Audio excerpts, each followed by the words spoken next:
देखिए ये है आप लोगों का 6th चैप्टर और इसमें हम लोग डीएनए और आरएनए के बारे में पढ़ेंगे, है ना। इसमें 6th चैप्टर का जो नाम है वो है वंशागति का आणविक आधार, है ना। क्या नाम है? वंशागति का आणविक आधार, है ना। इस चैप्टर में क्या क्या पढ़ेंगे और क्या क्या रहेगा, है ना, पहले वो सुन लो आप लोग, है ना, क्योंकि वो मैंने आप लोगों का, बाकी तो ये आप लोग बाकी जो मैटर समझाऊंगा मैं बाद में वो तो समझ ही जाओगे, है ना।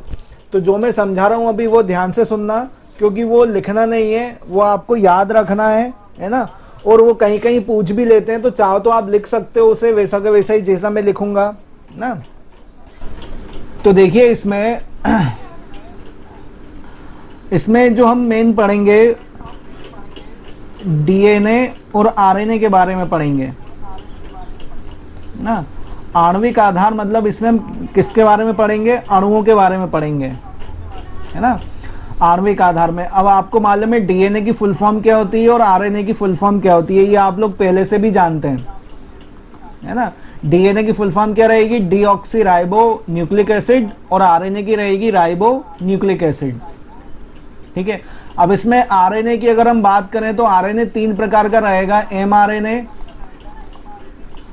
टीआरएनए और आरएनए, ठीक है। अब इसमें 3 टाइप का क्या हो गया? आरएनए हो गया। देखो किसी को भी कोई प्रॉब्लम आए ऑनलाइन में तो आप मुझे बेशक जल्दी से कॉल करें कि हमें ये प्रॉब्लम आ रही है ना, ठीक है। डीएनए जो रहेगा वो एक ही प्रकार का रहेगा, ठीक है। कितने प्रकार का रहेगा? एक ही प्रकार का, ठीक है। अब इसमें 2 टर्म यूज होते हैं, ध्यान से सुनना। पहला रहेगा न्यूक्लियोटाइड और एक रहेगा न्यूक्लियोसाइड, ठीक है। इनको हिंदी में भी लिख देता हूं, न्यूक्लियो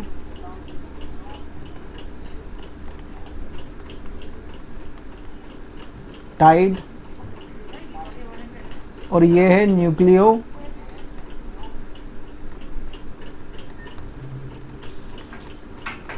साइड, ठीक है। 2 हो गए, इसमें 2 टर्म यूज होते हैं। अब इनमें होता क्या क्या है पहले ये देख लें। न्यूक्लियोटाइड की अगर हम बात करेंगे तो न्यूक्लियोटाइड में 3 तरह के कंटेंट मिलते हैं। पहला मिलेगा नाइट्रोजनी क्षारक,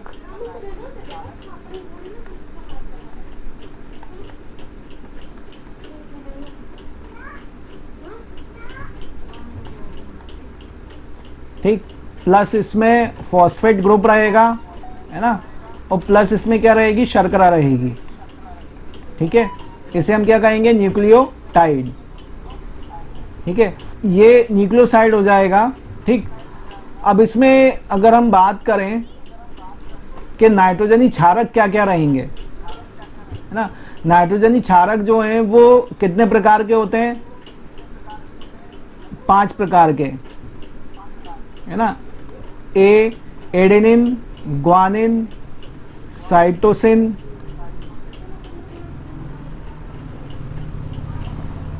साइटोसिन, थाइमिन और यूरेसिल, है ना। मैं इनकी हिंदी लिख देता हूं, आप लोग ध्यान से देखना। कितने प्रकार के होते हैं नाइट्रोजनी क्षारक? पहला है एडेनिन,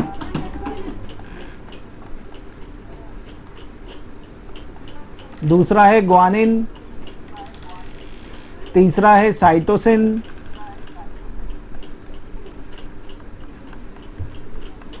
चौथा है थाइमिन, 5वां है यूरेसिल। ये क्या होते हैं? नाइट्रोजनी क्षारक होते हैं, ठीक है। जो किन में पाए जाते हैं? डीएनए और आरएनए में। किन में पाए जाते हैं? डीएनए और आरएनए में। अब ध्यान से सुनिएगा, डीएनए में शुरू के चारों होते हैं, मतलब डीएनए में कौन कौन से नाइट्रोजन क्षारक रहेंगे? एडेनिन, ग्वानिन, साइटोसिन और थाइमिन, ठीक है। आरएनए में जो नाइट्रोजनी क्षारक रहेंगे उसमें आप ध्यान से सुनिएगा, उसमें थाइमिन की जगह यूरेसिल रहेगा, बाकी सेम रहेंगे। मतलब आरएनए में क्या रहेगा? एडेनिन, ग्वानिन, साइटोसिन और यूरेसिल। समझ में आया? आरएनए में क्या क्या रहेगा? एडेनिन, ग्वानिन, साइटोसिन और यूरेसिल। ठीक है। डीएनए में एडेनिन, ग्वानिन, साइटोसिन और थाइमिन। आरएनए में क्या रहेगा? एडेनिन, ग्वानिन, साइटोसिन और यूरेसिल। ठीक है, ये क्या रहेंगे? नाइट्रोजनी क्षारक।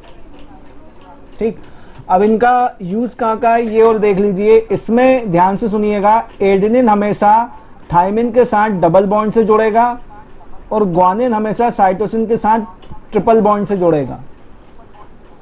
बॉन्ड को हम क्या बोलते हैं? हाइड्रोजन बंध, मतलब ये हाइड्रोजन है ना, क्या बोलते हैं? हाइड्रोजन बंध।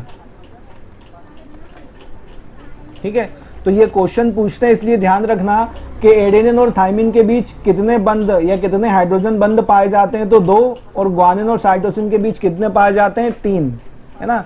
ये क्वेश्चन पूछते हैं। ये किसकी बात हो गई? डीएनए की, है ना। आरएनए में क्या रहेगा? एडेनिन के स्थान पर क्या, थाइमिन के स्थान पर क्या जाएगा? यूरेसिल। बाकी सेम रहेगा। ठीक है, बाकी क्या रहेगा? सेम रहेगा। ठीक है, यहां तक अगर हम बात करें तो हमने डीएनए, आरएनए, न्यूक्लियोटाइड और न्यूक्लियोसाइड तीनों की बात की थी। ठीक है, तीनों की बात की थी। अब हम जो बात करेंगे वो बात करेंगे हम आरएनए की। आरएनए मैंने बताया था 3 तरह का रहेगा। पहला एमआरएनए, जिसे हम क्या कहेंगे? संदेशवाहक आरएनए, है ना, ये मैसेंजर आरएनए इंग्लिश में बोलते हैं। ठीक है, फिर रहेगा टीआरएनए, है ना, इसको हम ट्रांसफर आरएनए या स्थानांतरण ऐसा कुछ हिंदी रहेगी, है ना, स्पेसिफिक याद नहीं आ रही, लेकिन ऐसा ही रहेगा, स्थानांतरण आरएनए। और लास्ट में क्या रहेगा? आरआरएनए। ठीक है, इसे हम क्या कहेंगे? राइबोसोमल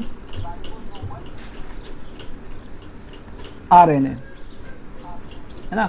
अब इनके नामों से ही समझ में आ रहा होगा, एमआरएनए का काम रहेगा संदेश भेजने का, टीआरएनए का काम रहेगा स्थानांतरण करने का, और राइबोसोमल आरएनए का काम रहेगा बनाने का, है ना। संदेशवाहक आरएनए क्या भेजेगा? संदेश भेजेगा। टीआरएनए ट्रांसफर करेगा और राइबोसोमल आरएनए क्या बनाएगा? प्रोटीन बनाएगा। क्या बनाएगा? प्रोटीन। ठीक है, ये इसका एक बेसिक है। देखो पहला क्वेश्चन है ये, इसमें भी 4 और 5 मार्क्स हम लोग साथ में ही लेकर चलेंगे। ठीक है, तो इसमें पहला क्वेश्चन दिया है, वाटसन एवं क्रिक के डीएनए मॉडल की संरचना का वर्णन कीजिए। ठीक है, इसमें ये वेरी मोस्ट इंपॉर्टेंट क्वेश्चन है ना, वाटसन एंड क्रिक का। ठीक है, और ये सबसे ज़्यादा पूछते हैं। ठीक है, ये ध्यान रखिएगा आप लोग, वेरी मोस्ट इंपॉर्टेंट क्वेश्चन है ये। अब इसमें देखिए साइड में आप लोगों को स्ट्रक्चर दिख रहा होगा, है ना। अब इस साइड के स्ट्रक्चर में ये आप लोगों ने पहले भी देखा होगा, है ना। ये कैसा स्ट्रक्चर है? डबल हेलिकल, है ना। कैसा स्ट्रक्चर है? डबल हेलिकल, मतलब कैसा है? द्विकुंडलित।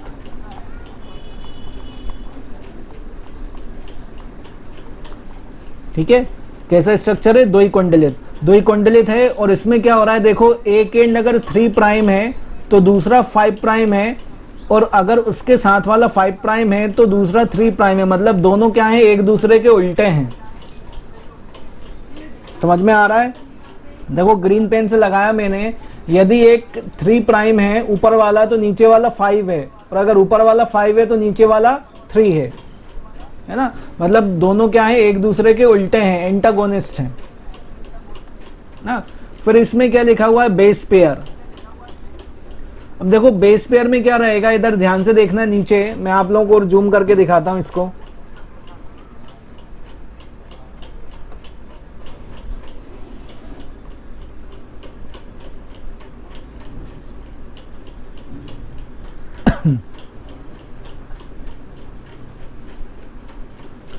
इसमें देखो, इसमें क्या हो रहा है कि यहां पर देखो, मैंने बताया था एडेनिन हमेशा किससे जुड़ेगा? थाइमिन से। मैंने चिन्ह लगाया कत्थई पेन से। देखो एडेनिन काय से जुड़ा है? थाइमिन से, और डबल बॉन्ड से जुड़ा हुआ है। और इधर देखो ग्वानिन काय से जुड़ा है? साइटोसिन से। ठीक है।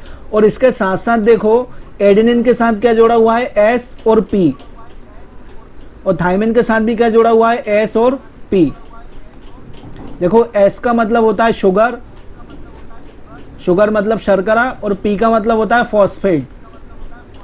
समझ में आया, मैंने कुछ बताया था इसका, है ना। मतलब एडेनिन, ग्वानिन, साइटोसिन और थाइमिन के साथ हमेशा क्या क्या रहेगा, शुगर भी रहेगा, मतलब शर्करा भी रहेगी, और फॉस्फेट भी रहेगा। इसलिए हम उसे क्या कहेंगे, न्यूक्लियोटाइड, है ना। ये सभी जो हम पढ़ रहे हैं ये क्या पढ़ रहे हैं, न्यूक्लियोटाइड, है ना। अब ऐसे ही क्या रहेगा, इनका एक क्रम चलता है। मतलब क्रम कैसा चलेगा, जैसे यहाँ पे एडेनिन है, यहाँ ग्वानिन है, फिर यहाँ क्या आ गया, थाइमिन, है ना, यहाँ साइटोसिन। तो ऐसे क्या चलेगा, क्रम चलेगा, जैसे एडेनिन, ग्वानिन, साइटोसिन, थाइमिन, ये क्रम चला, है ना। तो इस तरफ जो रहेगा दूसरा बेस पेयर क्या रहेगा, एडेनिन से थाइमिन जुड़ जाएगा, ग्वानिन से साइटोसिन जुड़ जाएगा, साइटोसिन से ग्वानिन जुड़ जाएगा, और थाइमिन से एडेनिन जुड़ जाएगा, है ना। तो ये क्या रहेगा, ऐसा एक क्रम कंटिन्यू चलता रहेगा, और ऐसा ये डबल हेलिकल स्ट्रक्चर इसका बनता जाएगा, ठीक है। इसमें 34 एंगस्ट्रॉम क्या होता है, 3.4 एंगस्ट्रॉम क्या होता है। देखो 34 एंगस्ट्रॉम जो होती है इसकी पिच होती है। देखो यहां से इसमें एक एरो दिया है, इस एरो में यहां से लेके यहां तक क्या है, 34 एंगस्ट्रॉम दिया हुआ है। 34 एंगस्ट्रॉम मतलब इसमें टोटल बेस पेयर कितने रहेंगे, 10 मतलब ये जो एडेनिन, ग्वानिन, साइटोसिन, थाइमिन, ये कितने जोड़े रहेंगे, 10, और इनके बीच की दूरी कितनी रहेगी, 3.4 एंगस्ट्रॉम। इनमें से हर एक की दूरी, मतलब एडेनिन की ग्वानिन से 3.4 एंगस्ट्रॉम की, ग्वानिन से साइटोसिन की 3.4 एंगस्ट्रॉम, साइटोसिन से थाइमिन की 3.4 एंगस्ट्रॉम, है ना। तो टोटल पिच कितनी हो जाएगी, ये 34 एंगस्ट्रॉम की। क्यों हो जाएगी, क्योंकि 10 बेस पेयर इसमें जुड़े हुए हैं, ठीक है। सिंपल सा स्ट्रक्चर है।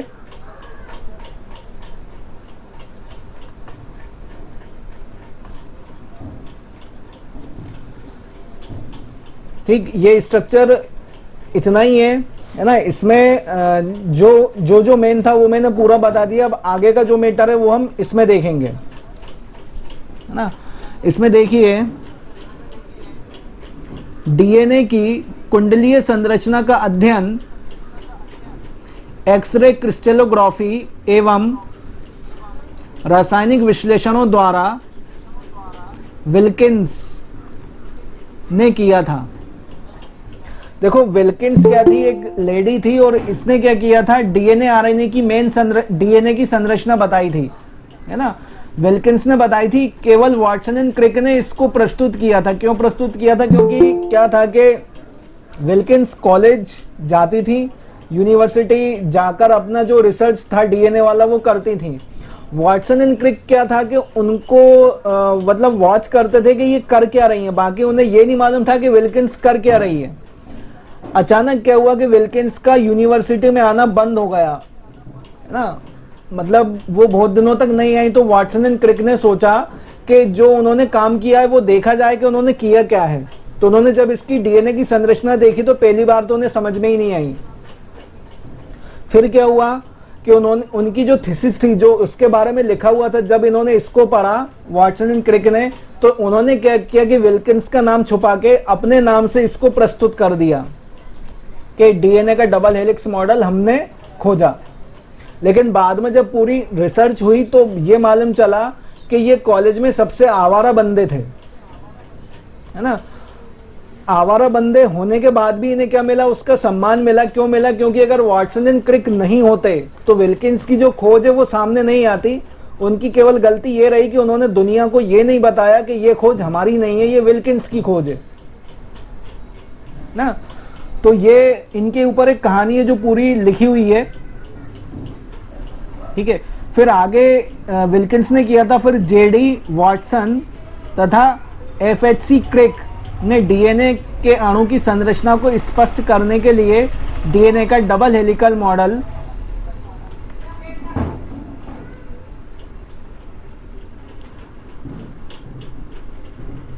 प्रस्तुत किया, जिसके अनुसार डीएनए अणु में निम्न प्रकार की विशेषताएं पाई जाती हैं।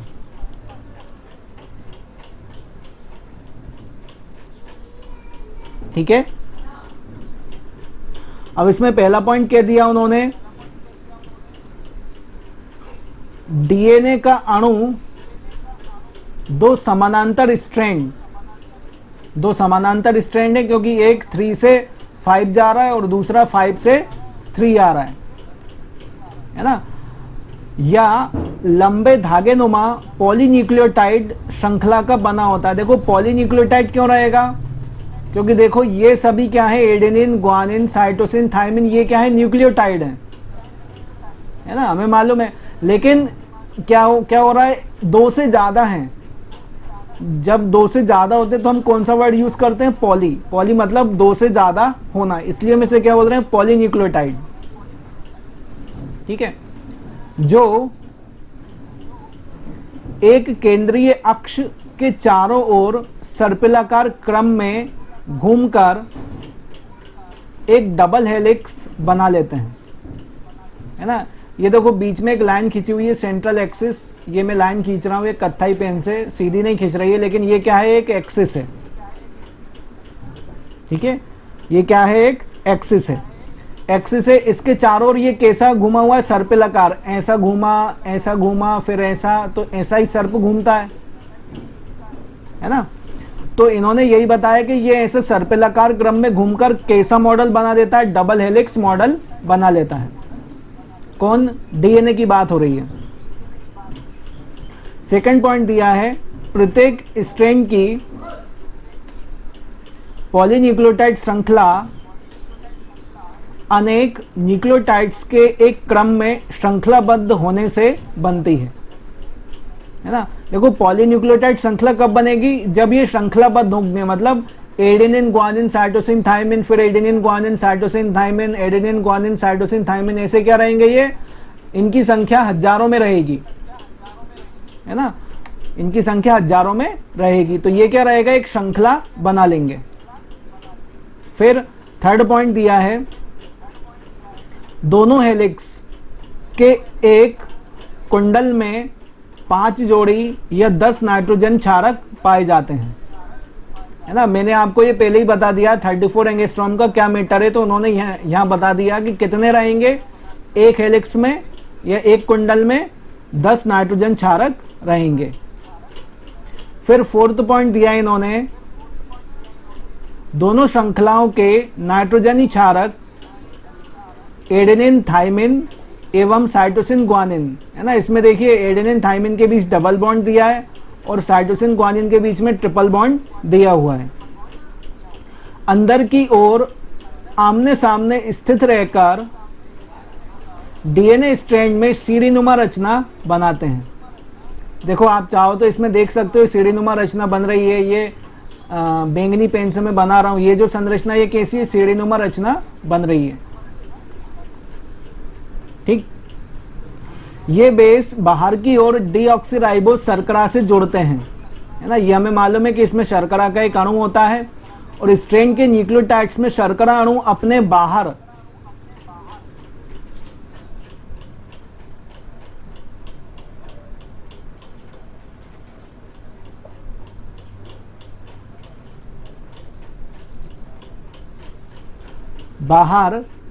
की ओर बीच बीच में फास्फोडाइएस्टर बॉन्ड से जुड़े रहते हैं। ठीक है, इतना लिखना है आपको इस पॉइंट को, है ना। जो मतलब मैंने बताया था ना आपको कि शर्करा और फॉस्फेट जो जुड़े रहेंगे नाइट्रोजनी क्षारक से, उनके बीच में बंध कौन सा पाया जाएगा, फास्फोडाइएस्टर बॉन्ड्स, है ना, ये याद रखना आप। फिफ्थ पॉइंट है, डीएनए की दोनों पॉलीन्यूक्लियोटाइड श्रृंखला में पिरिमिडिन और प्यूरिन के क्षारकों की मात्रा बराबर होती है ना। प्यूरिन और पिरिमिडिन क्या होते हैं वो मैं आपको बता दूंगा, है ना। ये इनके ऊपर वाले प्रकार हैं जो मैंने आपको नहीं बताया, शायद दिमाग से हो गया वो आउट, है ना, बता दूंगा मैं। छोटा सा प्रकार है, उसमें कोई बड़ी बात नहीं है ना। मतलब सिंपल है, आप यदि एडेनिन और ग्वानिन जितना रहेगा उतना ही साइटोसिन और थायमिन रहेगा, ये मतलब है इसका।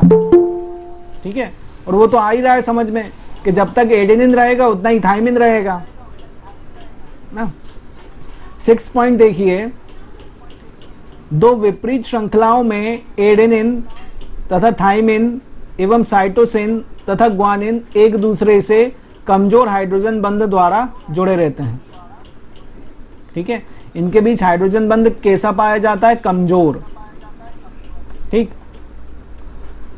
7th पॉइंट, एक श्रृंखला का एडेनिन दूसरी श्रृंखला के थाइमिन से दो हाइड्रोजन बंधों द्वारा तथा एक श्रृंखला का ग्वानिन दूसरी श्रृंखला के साइटोसिन से 3 हाइड्रोजन बंधों द्वारा जुड़े रहते हैं। ठीक है, ये मैं आपको बता चुका हूं। फिर नेक्स्ट पॉइंट दिया हुआ है, इस प्रकार डीएनए अणु की दोनों पॉलीन्यूक्लियोटाइड श्रृंखला एक दूसरे की परिपूरक होती हैं। देखो, परिपूरक मतलब होता है कॉम्प्लीमेंट्री, मतलब एक दूसरे के उल्टी होना। मैंने बताया एक 3 से 5 रहेगी तो दूसरी क्या रहेगी? 5 से, तो ये क्या हो गई? परिपूरक, है ना, एक दूसरे से उल्टे होना या क्रॉस होना, है ना। एक तरह का क्या बना लेना? डायगोनल, विकर्ण संबंध, ये आप लोगों ने केमिस्ट्री में पढ़ा होगा। ठीक। फिर देखिए, इसमें डीएनए अणु की एक श्रृंखला में फास्फोडाइस्टर बंध 3 से 5 दिशा में, जबकि दूसरी श्रृंखला में 5 से 3 दिशा होती है। इसके बारे में भी हम देख चुके हैं, है ना। एक की 5 से 3 रहेगी तो दूसरे की 3 से 5 रहेगी।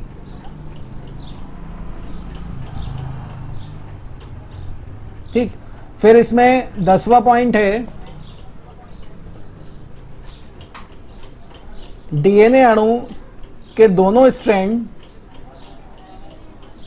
परस्पर 20 एंगस्ट्रॉम दूरी द्वारा अलग अलग रहते हैं। अतः डीएनए का व्यास कितना रहेगा? 20 एंगस्ट्रॉम, है ना। आप स्ट्रक्चर में देख लें, इनके बीच में दूरी कितनी रहेगी? 20 एंगस्ट्रॉम। में बता देता हूं स्ट्रक्चर में कहाँ लिखा है 20 एंगस्ट्रॉम। ये देखिए ऊपर ही लिखा है ना। ये देखिए ऊपर ही लिखा है कितनी रहेगी इनके बीच की दूरी? 20 एंगस्ट्रॉम। ठीक है, कितनी रहेगी इनके बीच की दूरी? 20 एंगस्ट्रॉम। इसलिए डीएनए का व्यास कितना रहेगा? 20 एंगस्ट्रॉम। फिर नेक्स्ट पॉइंट है, प्रत्येक हेलिक्स रचना में सीढ़ी के डंडे नुमा नाइट्रोजनी क्षारकों की जोड़ी में आपस में दूरी 3.4 एंगस्ट्रॉम होती है ना। मतलब मैंने बताया था एडेनिन ग्वानिन के बीच की दूरी कितनी रहेगी? 3.4 एंगस्ट्रॉम। तथा एक कुंडल में कुल न्यूक्लियोटाइड्स के 10 जोड़े होते हैं। समझ में आ गया? अतः एक कुंडल की लंबाई कितनी हो जाएगी? 34 एंगस्ट्रॉम, क्योंकि आप 3.4 का गुणा जब आप 10 से करोगे तो कितना आएगा? 34। ठीक है, ये एक छोटा सा क्वेश्चन था, है ना, और छोटा सा आंसर है इसका, और छोटा सा ही स्ट्रक्चर है। क्या है कि हर एक क्वेश्चन के पीछे एक कहानी है ना। जब तक मैं क्या होता है ना कहानी नहीं सुनाऊंगा तब तक आपको समझ में नहीं आएगा। इसमें देखिए एक वर्ड यूज हुआ था प्यूरिन और पिरिमिडिन, है ना। पहले तो वो बता देता हूं मैं कि प्यूरिन और पिरिमिडिन क्या होते हैं।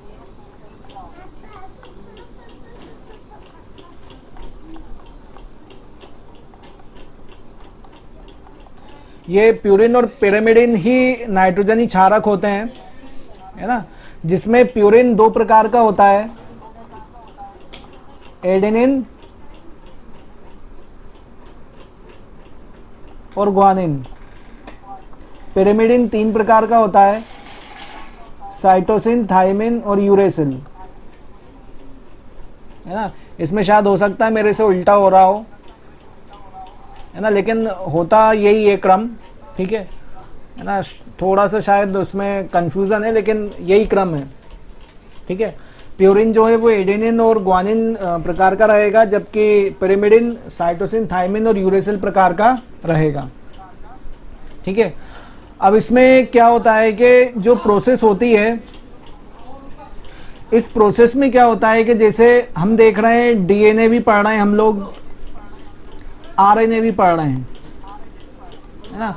तो कोई भी बैक्टीरिया होता है, उस बैक्टीरिया में ज़्यादातर जो होता है वो डीएनए होता है ना। किन में होता है? बैक्टीरिया में ज़्यादातर डीएनए, वैसे सभी में होता है लेकिन मैं बैक्टीरिया को लेके चल रहा हूँ, है ना। और आरएनए जो होता है वो वायरस में होता है। नाम याद आ रहा होगा, कोरोना, है ना। कोरोना क्या है? वायरस है ना। इसलिए आरएनए प्रकार का है, मतलब उसमें आरएनए क्या है? वायरस है, या आरएनए टाइप है, उसमें इज ए न्यूक्लिक मटेरियल, है ना। जिसके कारण क्या है कि ज़्यादा खतरनाक होते हैं, है ना। जिन वायरस में ज़्यादातर आरएनए ही होता है, लेकिन जिनमें सिंगल स्ट्रैंड आरएनए होता है, सिंगल स्ट्रैंड मतलब जिनमें केवल एक ही कुंडल पाया जाएगा, वो सबसे ज़्यादा हानिकारक होते हैं, है ना। तो डीएनए में लगभग बैक्टीरिया आएंगे और आरएनए में लगभग पूरे वायरस आएंगे। इनमें कहीं कहीं कुछ चेंज हो सकता है, वो बात का मैटर है, लेकिन रहता यही है, ठीक है। अब इसमें क्या होता है कि कोई भी कोशिका, कोई भी बैक्टीरिया, या हम अपनी ही बात कर लें, अगर हमें अपनी संख्या बढ़ानी है या अपनी क्वांटिटी बढ़ानी है या साइज बढ़ाना है, तो क्या क्या करना पड़ेगा? या तो हमें डीएनए बनाना पड़ेगा, ठीक है। अब अगर रिक्वायरमेंट लगी कि डीएनए से हमें क्या बनाना चाहिए? आरएनए, तो वो भी बनेगा। और हम सब जानते हैं कि हमारे अंदर क्या बनता है? प्रोटीन बनता है, तो वो काय से बनेगा? आरएनए से, ठीक है। किससे बनेगा? आरएनए से। डीएनए से डीएनए बनने की प्रोसेस होगी, डीएनए से आरएनए बनने की प्रोसेस होगी, और आरएनए से प्रोटीन बनने की प्रोसेस होगी। 3 अलग अलग प्रोसेस हम इस चैप्टर में पढ़ेंगे और पूरी डिटेल में पढ़ेंगे कि कैसे बनते हैं, है ना। लेकिन होता क्या है कि डीएनए से डीएनए बनना, है ना, इसे हम क्या कहेंगे? रेप्लिकेशन,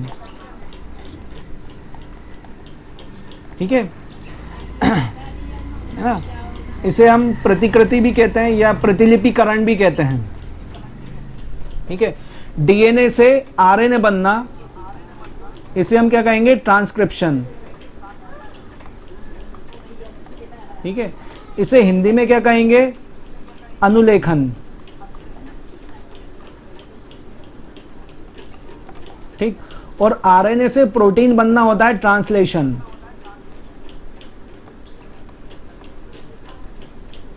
इसे हम क्या कहेंगे? अनुवादन,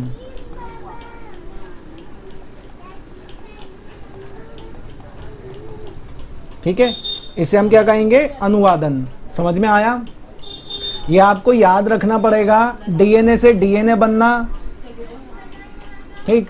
फिर डीएनए से आरएनए बनना, डीएनए से डीएनए बनना रेप्लिकेशन, डीएनए से आरएनए बनना ट्रांसक्रिप्शन, और आरएनए से प्रोटीन बनना ट्रांसलेशन, है ना। ये याद रखिएगा क्योंकि मल्टीपल चॉइस में पूछते हैं डीएनए से डीएनए बनने की प्रोसेस क्या रहेगी, या डीएनए से आरएनए बनने की प्रोसेस को क्या कहते हैं, या आरएनए से प्रोटीन बनने की प्रोसेस को क्या कहते हैं, ठीक है। तो जो अगला क्वेश्चन है वो इसके ऊपर है कि डीएनए से डीएनए बनने की प्रोसेस कितने तरह की होती हैं, है ना। डीएनए से डीएनए बनने की प्रोसेस कितने तरह की होती है, अगला क्वेश्चन ये है ना। ध्यान से सुनिएगा आप लोग।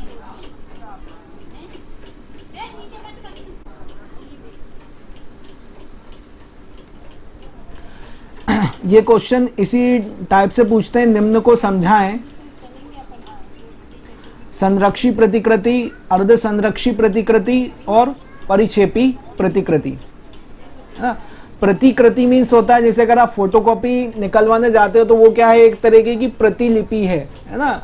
हम इसको प्रतिकृति कह रहे हैं, मतलब सेम, है ना, सेम। संरक्षी क्या रहेगी? अर्ध संरक्षी क्या रहेगी? परिक्षेपी क्या रहेगी? संरक्षी से कंप्लीट होगी, अर्ध संरक्षी समझ में आ रहा होगा आधी होगी, परिक्षेपी क्या होगी? टूटी हुई होगी, ठीक है।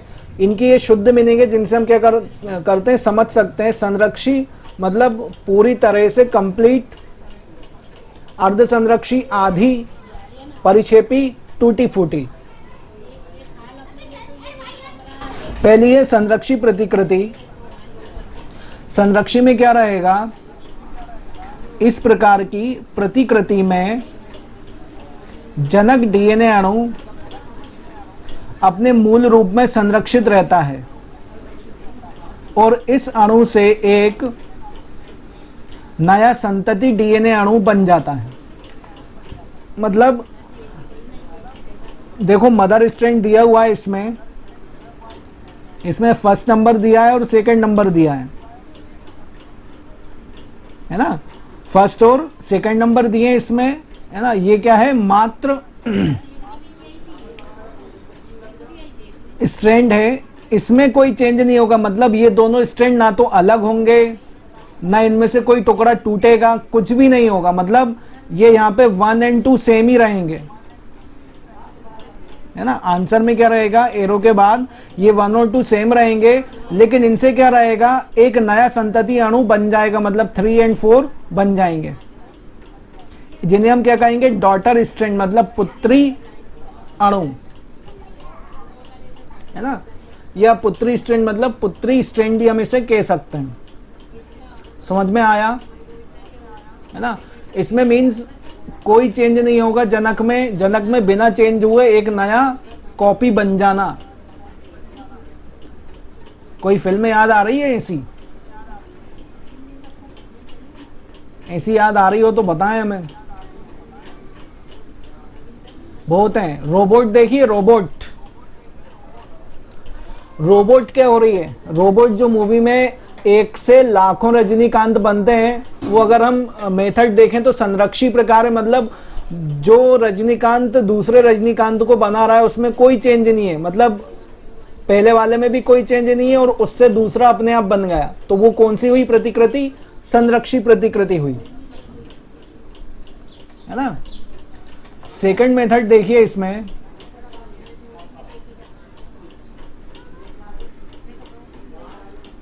सेकंड मेथड क्या है, अर्ध संरक्षी प्रतिकृति। सेकंड मेथड कौन सी है, अर्ध संरक्षी। इसमें देखिए, इस प्रकार की प्रतिकृति में जनक डीएनए के दोनों सूत्र एक दूसरे से अलग हो जाते हैं। प्रत्येक मात्र या पुराना सूत्र एक नए पूरक सूत्र का संश्लेषण करता है। ठीक है, मैं इसको समझाता हूं। इस प्रकार प्रत्येक संतति डीएनए अणु में 2 सूत्रों में से एक सूत्र जनक डीएनए का तथा दूसरा सूत्र नवनिर्मित होता है। इसमें देखो ये 1 और 2 दिए हुए हैं, ठीक है। ये दोनों क्या हैं, मात्र या पुराने सूत्र हैं, है ना। इनमें क्या हो रहा है, अनवाइंडिंग हो रही है। इधर देखो अनवाइंडिंग वर्ड लिखा है। अनवाइंडिंग मतलब क्या हो रहा है, अनवाइंडिंग मीन्स क्या हो रहा है, ये टूट रहे हैं, है ना। जैसे जैसे ये टूट रहे हैं वैसे वैसे क्या हो रहा है, देखो ये ब्लैक कलर में एक नया डीएनए बन रहा है। इधर भी क्या हो रहा है, एक नया डीएनए बन रहा है। तो जो मैंने नारंगी पेन से खींचे हैं ये क्या है, नए डीएनए हैं, और ये वाले जो हैं पहले से, ये कैसे हैं, पुराने हैं, है ना।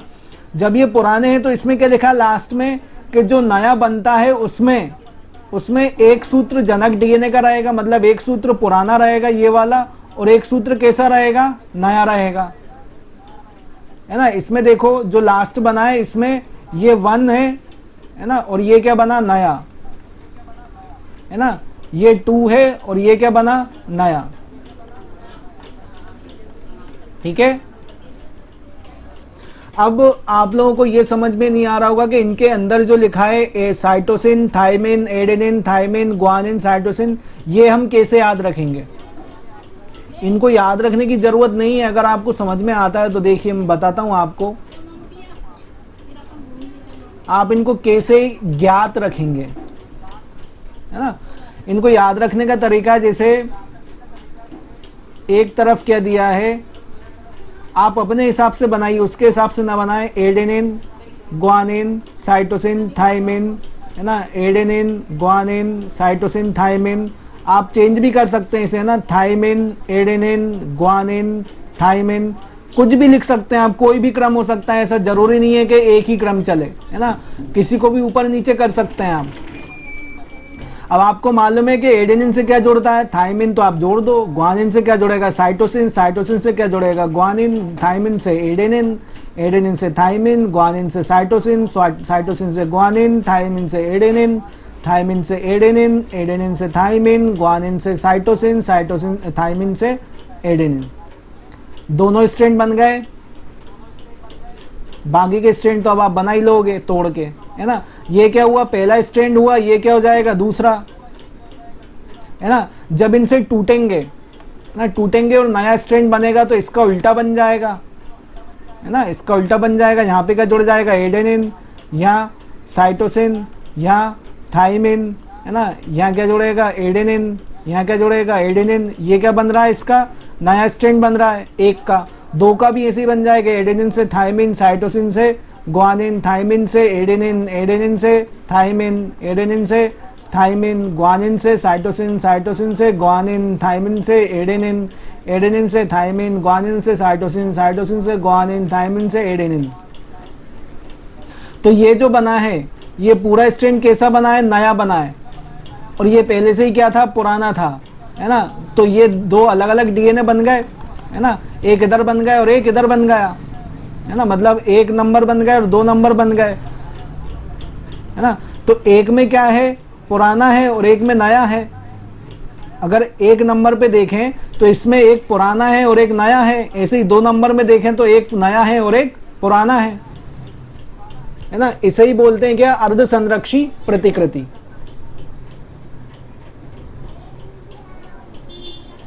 ठीक है ना। ये आपको मैटर याद रखने की जरूरत नहीं है। अगर आपको लिखना आता है आप कोई भी क्रम लिखें, ऐसा जरूरी नहीं है इसमें लिखा है आप वही लिखें, बिल्कुल भी जरूरी नहीं है। ठीक। फिर है नेक्स्ट परिक्षेपी प्रतिकृति।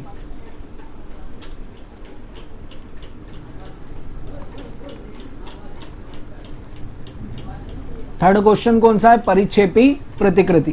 थर्ड पॉइंट कौन सा है, परिक्षेपी। इसका मतलब होता है टूटना, है ना। इस प्रकार की प्रतिकृति में जनक डीएनए अणु अनेक टुकड़ों में बंट जाता है और डीएनए के दो संतति अणु बन जाते हैं तथा प्रत्येक अणु में नए संश्लेषित खंड पाए जाते हैं। देखो सिंपल सा मैटर है। ये मदर स्ट्रैंड है 1 और 2, ठीक है। ये मदर स्ट्रैंड है क्या, 1 और 2। अब इसमें क्या हो रहा है, यहां पर क्या हुआ, एक खंड बन गया। ये यहां से टूटा तो ये क्या बन गया, एक खंड बन गया। मतलब ये 1 नंबर तो ये यहां है ही ये, लेकिन इसमें क्या हुआ, दूसरा ये खंड भी बन गया, है ना। ऐसे क्या रहेगा, इसमें ये 1 नंबर तो है ही, खाली जो जगह है वो क्या है 1 नंबर, और ब्लैक जगह वो क्या है 2 नंबर। मतलब इसमें क्या हुए, ये खंड बने, बीच बीच में क्या बन गई, एक जगह बन गई, है ना, जगह बन गई। तो इनसे ही क्या होगा, बाद में जो ये काली और ये सफेद जगह बनी, ये आपस में जुड़ के क्या होगा, एक नए स्ट्रैंड का निर्माण कर देंगे। तो 2 से क्या होंगे, कितने स्ट्रैंड बन जाएंगे, 4 स्ट्रैंड बन जाएंगे, है ना। ये परिक्षेपी होता है। इसमें क्या रहेगा, देखो इसमें क्या लिखा है, इस प्रकार की प्रतिकृति में जनक डीएनए अणु अनेक टुकड़ों में बंट जाता है। कहाँ में बटेगा, अनेक टुकड़ों में बंट जाता है और डीएनए के 2 संतति अणु बन जाते हैं तथा प्रत्येक अणु में पुराने तथा नए संश्लेषित खंड पाए जाते हैं, है ना। प्रत्येक में क्या रहेगा, पुराना भी रहेगा, मतलब 1 भी रहेगा और 2 भी रहेगा, है ना। पुराना 1 रहेगा और 2 नया रहेगा। तो दोनों में क्या रहेगा, अलग अलग रहेगा। मतलब सभी में एक मिक्स टाइप का बनेगा, एक हम बोल सकते हैं मिक्सचर बनेगा, है ना। तो ये क्या रहेगा, परिक्षेपी प्रतिकृति रहेगी।